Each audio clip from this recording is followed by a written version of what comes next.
Once again, Kenyans are being warned of looming drought in Turkana, but the question on most minds is what happened to the 1 billion shillings collected in 2011 to cushion the same Turkana residents from drought in both the short and long term? Now, it turns out that the answer to that question is more complicated than we might think. KTN's Catherine Omondo has more on this.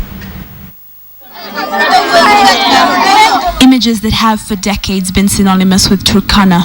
In June 2011, through the Kenyans for Kenya initiative started by the Kenya Red Cross Society and corporate Kenya, most thought that these images would henceforth be relegated to the annals of history, never to be seen again. But they did not, and now yet again Kenya faces looming drought. What we raised was about 1 billion Kenya shillings, of which 700 million was in cash, and which 300 million was in kind. Of the 700 million, 50% of that was used for food at the time, to buy food, to go and give Unimix and maize and all the food that we could give to Kenyans then. So half of that is 350 million.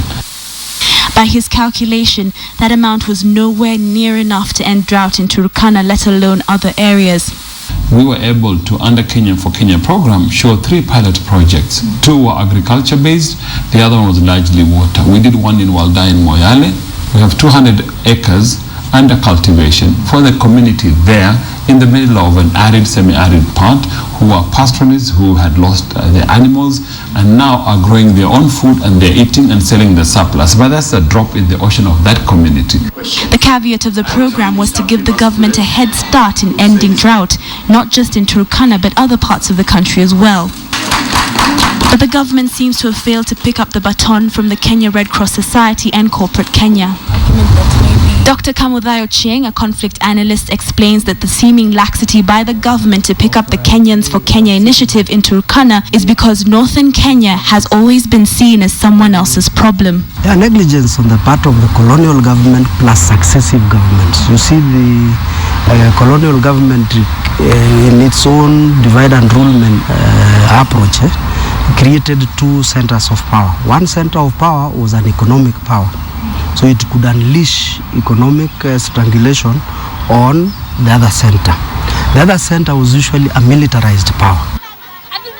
This marginalization has left Turkana at the mercy of donor organizations, creating a dependency culture that has been hard to remove. The flooding in of NGOs makes it easier for the government, so the government does not think about that area because it knows there will always be aid from another source.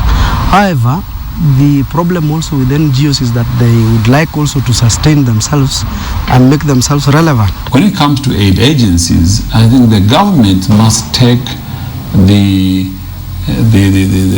full control in a very organized, professional manner and see who adds value and who doesn't add value. The solution is we just need to invest in Turkana, and I think very soon Turkana will transform itself.